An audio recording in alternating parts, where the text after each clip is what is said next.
नमस्कार मित्रांनो, अनुभव स्टडीमध्ये सर्वांचं स्वागत. सर्वप्रथम सर्वांना नवीन वर्षाच्या हार्दिक हार्दिक शुभेच्छा. या दिवसापासून 1 जानेवारीपासून आपण काय करतोय, एक नवीन सिरीज सुरू केली आहे. डेली करंट अफेअरचं एक वन लाइनरचं एक हायलाईट आपण बघणार आहोत आणि रोज सकाळी 6 वाजता तुम्हाला हा व्हिडिओ यूट्यूबवरती भेटणार आहे. आणि मेन कोर्स तर आपलं अनुभव स्टडीच्या ॲप्लिकेशनवरती चालूच राहणार आहे. परंतु एक हायलाईट्स तुम्हाला परीक्षेच्या दृष्टिकोनातून महत्त्वाचे जेवढे असतील ते मी तुम्हाला रोज सकाळी 6 वाजता देणार आहे. चला, जे विद्यार्थी नवीन असतील, आपल्या ह्या चॅनलवरती पहिल्यांदा आले असतील, त्यांनी रोज हा व्हिडिओ पाहण्यासाठी तुम्ही ह्या चॅनलला सबस्क्राईब करून ठेवा आणि लाईक करा जर व्हिडिओ आवडला तर, आणि तुमच्या मित्रांपर्यंत शेअर करायला बिलकुल विसरायचं नाही. आणि आपला जो काही मेन कोर्स आहे तो हा कोर्स आहे 49 रुपयाचा डेली करंट अफेअर्स बॅच, जो अनुभव स्टडीच्या ॲपवरती तुम्हाला भेटत राहणार आहे. आणि ह्या ॲप्लिकेशन लिंक कमेंट बॉक्समध्ये दिलेला आहे, एकदा चेक करा. आणि डिटेलमध्ये प्रत्येक प्रश्नाचं डिटेलमध्ये विश्लेषण पाहिजे असेल तर तुम्ही घेऊ शकता. PDF पण त्या ठिकाणी अवेलेबल आहेत. ओके, हे अशा प्रकारे तुमचे प्रश्न असतील. पहिला प्रश्न बोलून घेऊयात आपण. नुकतेच CRPF आहे, okay, central reserve police force, CRPFचे नवीन महासंचालक म्हणून कोणाची नियुक्ती करण्यात आलेली आहे? तर ते येतं IPS अधिकारी वितुल कुमार. नुकतेच कोणत्या राज्यात समुद्रावरील भारतातील पहिल्या काचेच्या पुलाचे उद्घाटन करण्यात आले? हे MK स्टॅलिन यांनी केलं आणि तमिळ राज्य हे लक्षात ठेवा, कन्याकुमारी या ठिकाणी. DRDO, ज्याला defence research and development organisation म्हणतो, पण DRDO दिन दरवर्षी कधी साजरा केला जातो? हा असतो 1 जानेवारी. 1 जानेवारी 1958 ची स्थापना आहे DRDOची. नुकतेच साऊथ इंडियन एज्युकेशन सोसायटी तर्फे सार्वजनिक नेतृत्वासाठी श्री चंद्रशेखरेंद्र सरस्वती राष्ट्रीय पुरस्काराने खालीलपैकी कोणाला किंवा कोणत्या व्यक्तींना सन्मानित करण्यात आले? तर ते व्यक्ती आहेत भारताचे सध्याचे परराष्ट्र मंत्री S जयशंकर. त्यानंतर चला कमेंट बॉक्समध्ये सांगा, S जयशंकराचं नुकतंच एक नवीन पुस्तक आलेलं आहे, त्या पुस्तकाचं नाव काय आहे?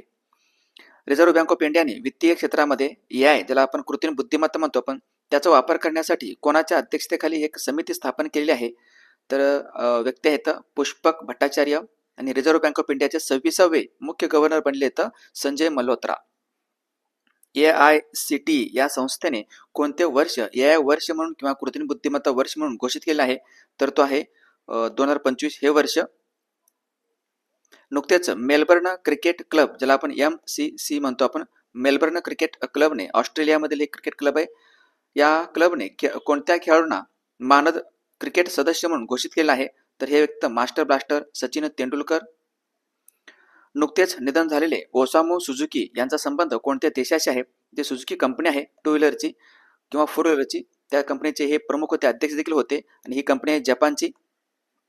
आणि नुकतेच सूर्य किरण युद्धाभ्यास जो साजरा करण्यात आला, तो भारत कोणत्या देशासोबत करतो दरवर्षी? तर तो आहे नेपाळ बरोबर. नेपाळची राजधानी येतं काठमांडू. तर अशा प्रकारचे हे प्रश्न असतात. या प्रत्येक प्रश्नाचं अगदी डिटेलमध्ये विश्लेषण पाहिजे असेल तर तुम्ही नक्कीच हा कोर्स घेऊ शकता. आणि कोर्स घेण्यासाठी तुम्ही कमेंट बॉक्समध्ये लिंक दिले, त्याच्यावरती क्लिक करू शकता. आणि आजच्यासाठी तुमचा खास क्वेश्चन आहे, या प्रश्नाचा आन्सर मला कमेंट बॉक्समध्ये नक्कीच सर्वांनी द्यायचा आहे. महाराष्ट्र विधान परिषदेचे नवीन सभापती म्हणून खालीलपैकी कोण बनलेले आहेत? ऑप्शन तुमच्यासमोर 4 आहेत. एक आहेत राम शिंदे, प्राध्यापक राम शिंदे, राहुल नॉर्वेकर, नीलम गोरे आणि हरिभाऊ बागडे. आन्सर कमेंट बॉक्समध्ये नक्की देण्याचा प्रयत्न करा. आणि ह्या प्रश्नाचं उत्तर आपण जाणून घेऊयात पुढच्या व्हिडिओमध्ये. हा डिटेलमध्ये कोर्स असतो, याची लिंक कमेंट बॉक्समध्ये, आणि PDF पण तुम्हाला मी देत असतो या ठिकाणी.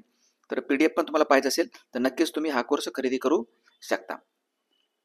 आणि याची जी काही मी PDF देणार आहे, आता शिकवल्याची व्हिडिओची PDF, तर मी तुम्हाला ह्या टेलिग्राम चॅनलवर देणार आहे. त्यामुळे हे टेलिग्राम चॅनल सर्वांनी जॉईन करायला बिलकुल विसरायचं नाही. आणि आपलं ही इंस्टाची पेज आहे, त्याला पण नक्कीच फॉलो करा.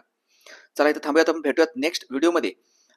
तोपर्यंत पाहत राहा अनुभव स्टडी. जर व्हिडिओ आवडला असेल तर लाईक करा, शेअर करा, आणि नवीन विद्यार्थ्यांनी व्हिडिओला लाईक केल्यानंतर चॅनलला सबस्क्राईब करून जरूर ठेवायचं आहे. भेटूयात नेक्स्ट व्हिडिओमध्ये. तोपर्यंत पाहत राहा अनुभव स्टडी. थँक्यू. जय हिंद.